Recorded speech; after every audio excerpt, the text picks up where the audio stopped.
What's going on, guys? Welcome back to the show. Today, I am joined by Ruben Izgelov, a powerhouse in the private lending space and co-founder of WeLend, which is a national private lender that's originated over $700 million in loans. And Ruben's not just a lender. He's a former and active real estate investor turned capital stack expert who knows the game inside and out. And in today's episode, Ruben and I deep dive into what it's really like investing and lending in New York's evolving real estate climate with a lot of the political changes and a lot of the things that are going on in New York City. He had some really good insights. How he built WeLend into a lending machine without losing a dime ever, why private lending might be the smartest place in today's market, and why he chose to shift from being an investor over to a lender, the biggest mistakes investors are making when structuring deals and calculating their after repair values, and how policy, politics, and construction costs are shaping deal flow across the country. So if you are a real estate investor, flipper, or capital allocator trying to figure out how to protect your money and still grow it, how to build wealth, and how to do it in a very strategic way that protects your downside, this conversation is packed with great takeaways. Ruben's journey from immigrant beginnings to a legal scholar to high-level lender are going to inspire and educate. Let's dive into today's episode with Ruben Izgelov. Welcome into the show, Ruben Izgelov. How are we doing, brother? Awesome, Matt. Thank you so much. Well, New York City is home for you. It's home for many big real estate investors and businesses, not only around the country, but the globe. So before we dive in on, WeLend, your business, what you guys do, how is the state of the New York real estate market? You always read the headlines. Sometimes they're fear mongering. Sometimes they're, you don't know what to make of them. So Of from course. your perspective, being a real estate investor and growing your portfolio to the level that you have, lending through your business on over $500 million in loans on real estate. What's your take on the state of the New York real estate market? So look, I think there's a lot that can be said about it. I think today the front runner that won the primary, he is a great speaker. He is a man that can, definitely get his point across and do it very eloquently. Some people might just say that he's just a good salesman. I'm not entirely sure. But, I think the biggest fear that a lot of our borrowers and our investors and our fund today have is what's to come, right? There's a lot that he's saying in terms of being able to bring back affordability to, the real estate world. And I think rightfully so. There's a lot of people that just really can't afford New York City the way in which they used to afford it, right? Right. Rents have gone up, cost of living has gone up, groceries and so on. But so has it's gone up everywhere else, right? Inflation is here and it's real, right? So I think there's a lot of talk behind what he plans on doing. But then again, the beautiful part about being in America, in a country like this, is that there's a lot of mechanisms that, were put into place by our founding fathers to avoid any type of, you can say socialism, as some people might Yep. say that he's trying to bring to the table, or anything out of the ordinary. Because look, there's checks and balances, right? Some of the things that he's crying out that he's going to implement, he can't really do it on his own as a New York City mayor, right? There have to be other groups like the city council and so on, the Senate, that have to actually implement and pass that into law. So I think what's working for him right now is that, that rhetoric and language that he's using, the same buzzwords of, hey, we're going to make it affordable, hey, we're going to provide you with this and we're going to provide you with that. And a lot of people love it. Those who really need it, they love it and they're backing him for it. But then the question really comes down to is, can he actually do what he says he's going to do? He's probably going to say, I can't. But realistically, if you look down to the core, he probably can't, right? I actually was looking at a deal. So I'm a full-time lender, right? But on occasion with some of my borrowers, good standing borrowers, we'll invest and co-invest with them on deals. And what we were looking at in New York City, in Manhattan to be exact, was a 4-unit property that was actually in contract for the full ask of 4.3 million. It was essentially kind of an all cash deal. I think he was putting like 50% down and 50% financing. Okay. But guess what? That buyer ended up walking away from the deal, leaving about $200,000 as a breakup fee on that contract only because Mamdami is to come, right? And that's just a small kind of slither of what we're seeing today. Now, we know that there's not much that he can do in terms of the things that he's preaching. But one thing that I think alarms me as not only a real estate investor and as a father, right, and a husband and a brother and a son is the whole language and the rhetoric about defunding the police. Yeah. I can't really understand that specific thesis. And I think that for me, as you know, an operator in New York, a person who lives in New York is a fear, right? And I joke about this all the time, but you know, there's riots in New York City about, well, protests, not riots. Sometimes they turn into riots, but protests in New York City about defunding the police. And guess what? Some guy will come out there and he'll just start getting violent about, hey, no, we need the police. And guess what? Those same people who are screaming about defunding the police are screaming right after, call the police, right? Mhm. So you know that circular kind of problem exists in New York City, and we just have to do something about it to fix it. And I hope that you know whether it's Mamdani or someone else will be the person to fix it. Yeah, it's funny because here in California, we already have an elected official as our governor who's actually pretty well spoken and is good at, kind of saying what people wanna hear, but when it comes to the execution of some of these policies, they're actually quite destructive on many, levels from an economic standpoint. And after a while, the dollars, the companies, the businesses, the people who fund a lot of these initiatives are going, our dollars are respected, protected, better spent and allocated elsewhere, which we're seeing with businesses leaving California, citizens leaving California. I think last year was the first year that we had a net negative migration out of the state, which was, Goodness. yeah, I mean, which was obviously a big deal for California.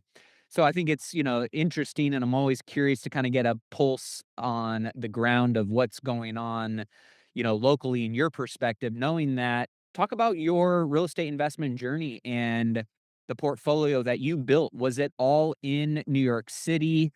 What did that, entrepreneurial path look like for you? Yeah, for sure. So, Matt, I think you know back to that same topic. I mean, New York and California, we're experiencing the same thing, right? I want to say something else, but we're experiencing the same thing, Yeah. right? The same kind of group of people and the same kind of viewpoints, which it just shows in the numbers of what's happening, right? A net loss. I don't know over what period of time, but the first time to have a net loss, I mean, that's scary, right? Look at what's happening in Florida. There's just an influx of people coming into Florida, you know, and all the same groups and private equity firms and hedge funds are moving not only to Florida but also to Texas, right? Yeah. So it just kind of proves to you that things must and need to change. But about us, about me personally, I mean, look, we were talking about this a little right before the airing. We immigrated to the U.S. in I want to say the 90s. I was only about 6 years old, not 60 years old, 6 years old, and my father came here with about six mouths to feed and about $750 to his name. You know, and I think 500 of that had to go on a first month and deposit of a single bedroom, one bathroom apartment that we sometimes shared with about 20 people. So very humble beginnings, but nevertheless went straight to the public education system. And I ultimately decided that I was going to drop out. And the only reason why I dropped out is because I felt like I was going to do great in business, and I did. Right, I went into the world of real estate at a very young age, done really well for myself. Then I went into loan originations, into mortgages, done very well for myself. And then the market crashed, right? The great financial crisis hit. And I went from at that time, I was making about $150,000 as a teenager, which is an equivalent of probably like 300,000 today as a teenager, to almost about nothing, right? So my father sat me down and said, Ruben, you know, you can't do this. Son, you got to go back to school because tomorrow, if you have a family and a wife, you know, they're gonna want, you know, you can't really have these ups and downs. You have to keep things consistent for them. So I gave him a man's word, right? That's how we him and I phrase it is that I give you my man's word that I'm gonna go back to school. I got my GED. I ended up going to St. John's University here in Queens, New York, graduating top of my class there, and ultimately to law school, graduating top of my class there as well. While in law school, while in undergrad, I was buying, selling, flipping, developing real estate. And we've done really well for ourselves, you know, me and my partners. And a little right before graduating law school, I got a call from a private lender conference.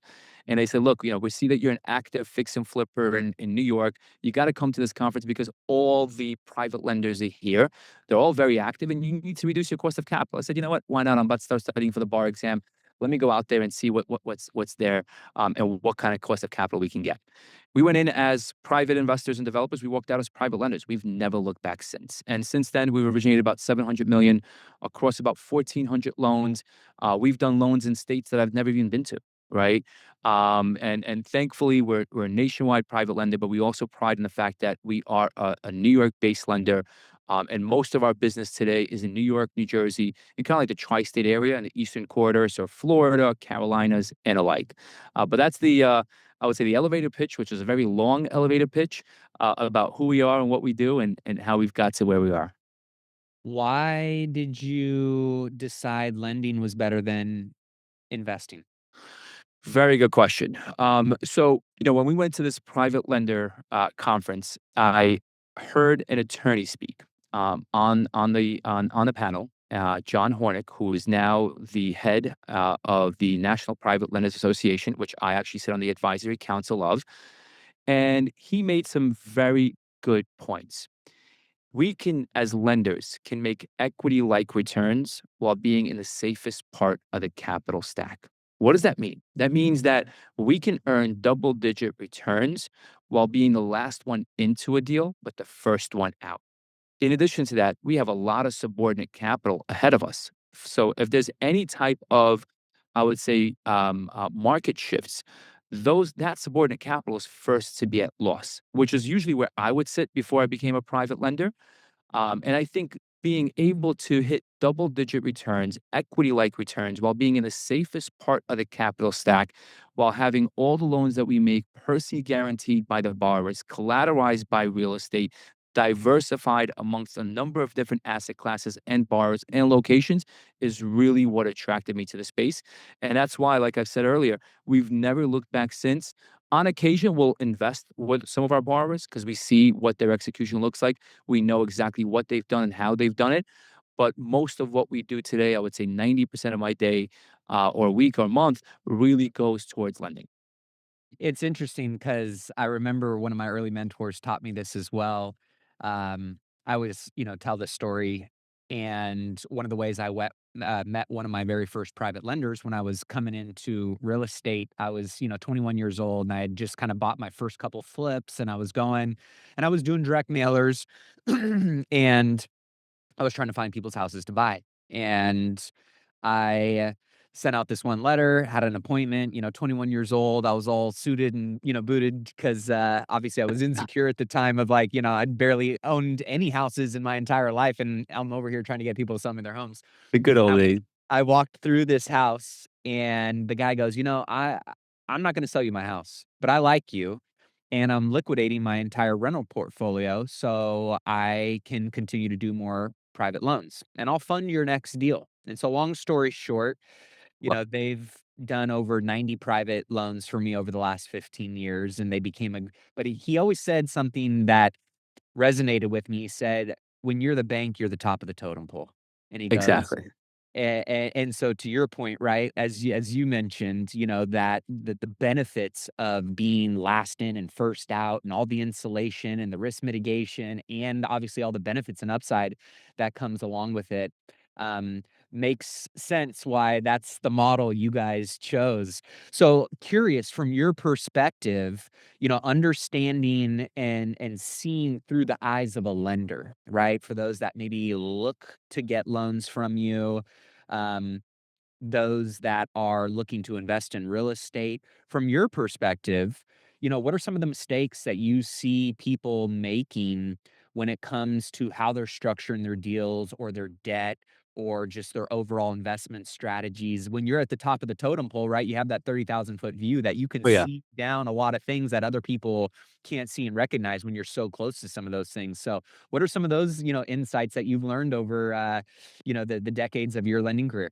And we see it day in, day out, and it just never ends. It's probably like sometimes it's like the most common mistakes that are just used over and over and over, right?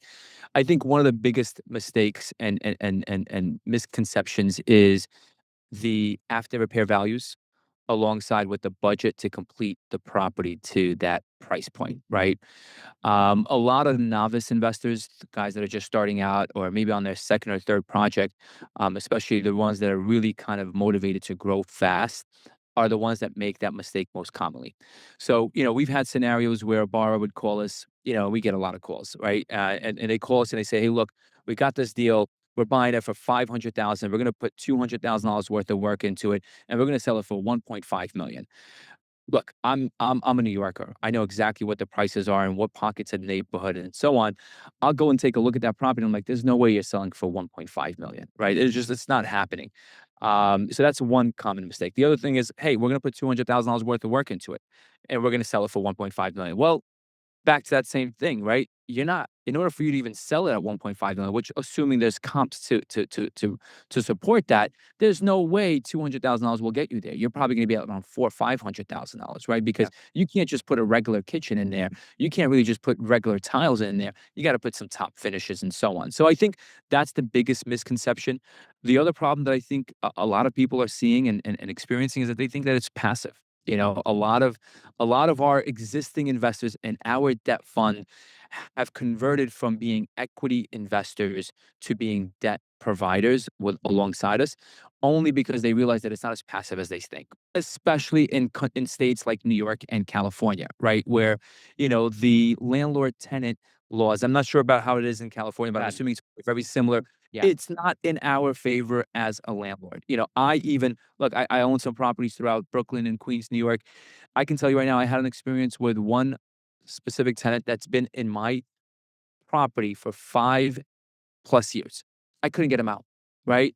And it took us 5 years to get them out of the unit, through the eviction courts. And all they did, and I think there was, an article that was posted earlier today on The Real Deal. I know we're recording in July, on The Real Deal about one tenant that's been subleasing, for the past 2.5 years. They can't get him out, right? And the person that actually brought him into the unit to sublease alongside her has vacated. They left. They're on the hook for the lease, but this person who was a former friend of the tenant is not leaving. And this landlord now, he's challenged, right? Thankfully, I have a portfolio where I can manage the assets, right? If one tenant is not paying, we're going to be okay. It hurts. I mean, this lady, that took me 5.5 years to get her out. She owes me about $180,000. I'm never gonna get that money out of her, right? And I'm not even planning on, so I was just happy for her to walk out of that unit.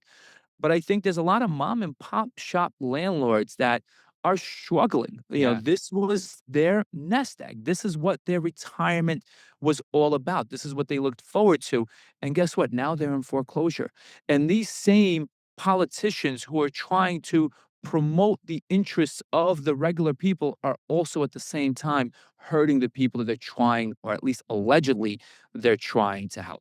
Yeah. Yeah. I mean, that's most people, and I don't know, I've been investing for the last 15 years. I don't know how it was in previous decades and cultural cycles and political cycles, but obviously, in my opinion, policy matters in such a big way, on so many different levels. And did people used to look at investing in blue states versus red states based on policy and the way that, those policies impacted investors, lenders, the overall economy in a way that they are right now?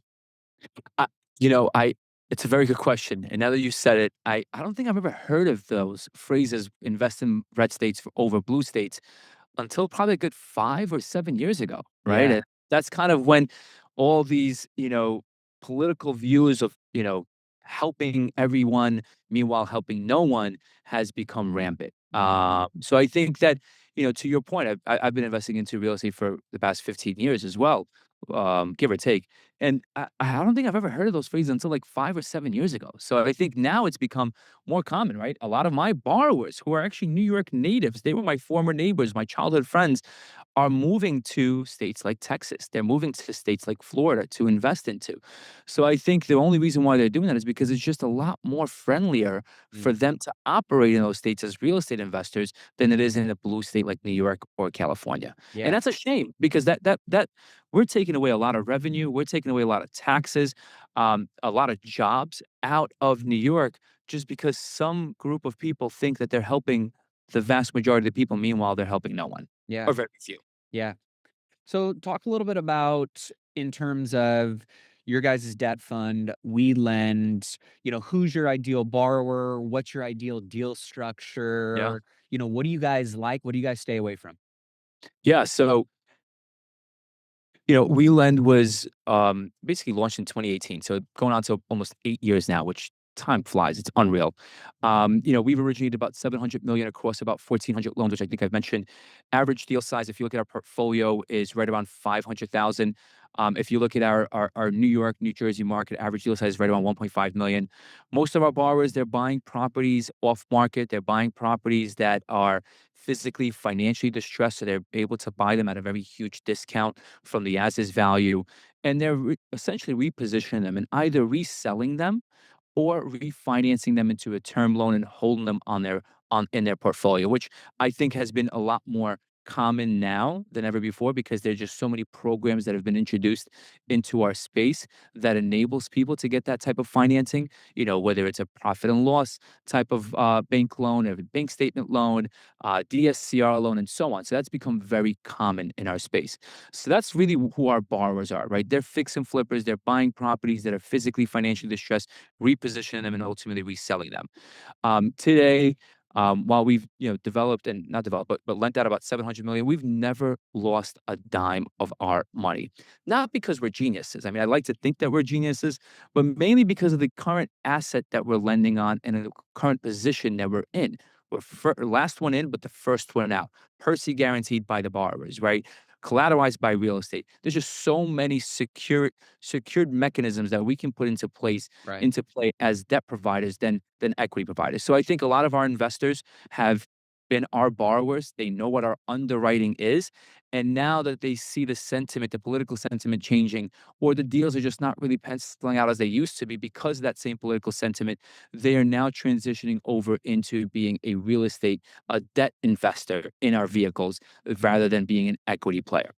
Yeah, and maybe talk a little bit more about that suitability, right? Of like Yeah. based on your goals and how much time you really want to put into real estate. So many people, kind of get lured in of passive investing, right? And I Never think passive. if you've ever been an active investor and operator of any kind of real estate asset, and even if you have a third party property manager as a proxy to you and some of the calories that are going to be required to get burned in a real estate deal, it's never fully passive. So talk about the suitability of a debt structure, a debt vehicle of lending and what those kind of returns look like, the passivity of it, and why and who it's a good fit for.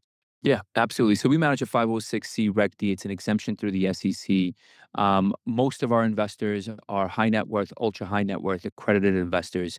They're looking to really get some passive cash flow, right? They've either invested into real estate, are invested into real estate, and now they realize that it's not as passive as they used to be, right? It's not the real mail check money as they think that it was, right? They're getting night calls from their tenants with broken toilets or what have you, that they have to end up fixing, right? Or tenants are not paying. I mean, there's just a number of issues. Or tenants are moving. Now you gotta bring in another tenant. It's never as passive as you think. So I think a lot of our investors, they could be real estate investors, or they're doctors, they're attorneys, they're dentists, they're architects that just don't really have the time to invest into real estate as others may have the time. So I think what they're looking for is to be able to bring in their hard earned money into a debt vehicle that's going to be paying them on a monthly basis. And that's exactly what we do, right? All of our investors are receiving monthly distributions depending on their investment amount. Our investors today for 2025 are on track to hit anywhere between 13 to about 16.5% with monthly distributions. So it's hard to come by while being fully passive. Yeah. Yeah, especially in this market, right? I mean, finding those returns consistently is obviously the biggest challenge in this market with a lot of the Totally. economic headwinds, the interest rate headwinds. Talk about and maybe you can make the argument of why invest in a debt fund passively versus a syndication. Oh, a number of reasons. So in a syndication, I think the biggest challenge that I've had when investing into syndication is the liquidity, right? You're looking into a deal, and usually your money is locked up for anywhere between, at the very least, 3 years, right, Yep. up to 5 years, Yep. depending on the investment vehicle and the plan they're out.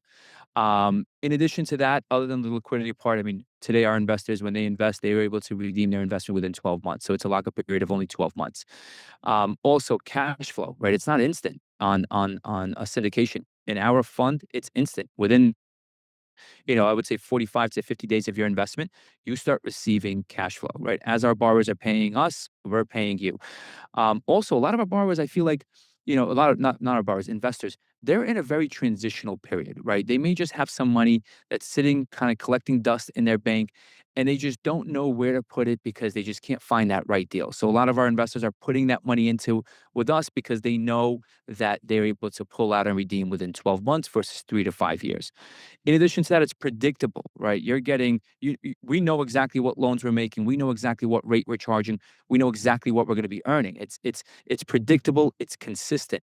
But most importantly, it's diversified, right? So when you're investing into a debt fund like ours, your money is diversified amongst a number of different asset classes, a number of different borrowers, a number of different geolocations, and so on. Your money doesn't go into one single deal that if it goes south, 100% of your money is at jeopardy and at risk. So I think having that diversification, having that predictability, having instant cash flow, right? The liquidity, and most importantly, being in the safest part of the capital stack by being a private lender is why a lot of our investors have been attracted to investing into the debt fund that we have. What are you paying attention to right now from an economics and policy standpoint that impacts you, your investors, that others, might want to keep a track on?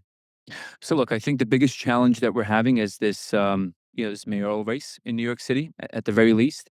I think right now, there are some talks about rent stabilization and controlled units being further controlled and further stabilized. Thankfully, on the WeLend fund, we're not lending to those type of asset classes. We try to shy away from that.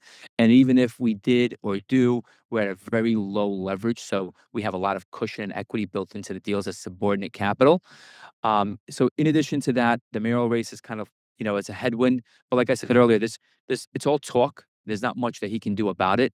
I think business is going to go down as usual, just like it has over the many years, because again, it's all talk. There's not much that this person can do or that person can do, right? In addition to that, what we're looking at is the tariffs, right? A lot of our borrowers, when they're buying a property, they're buying it that is a property that's physically, financially distressed, which means that there is a construction component Mhm. attached to those properties, right? They're renovating those properties. They're going to the Home Depots, right? Deportation is another problem, right? They're going to the Home Depots. They're going to get supplies to be able to renovate the property.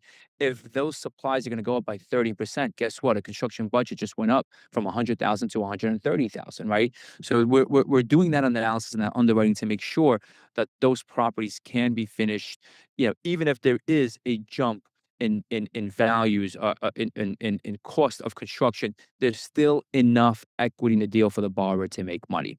Another problem, deportations, right? I Yeah. mean, a lot of our borrowers, they depended on people to come to the sites and work. Yep. And when those same people are afraid to come out of their house, that creates a problem. Yeah. So, that also creates a cost in an increase on the cost of the construction. So it's not only the tariffs; it's also the fact that the labor is not as as available as it used to be. So I think those are the things that we always have to look for.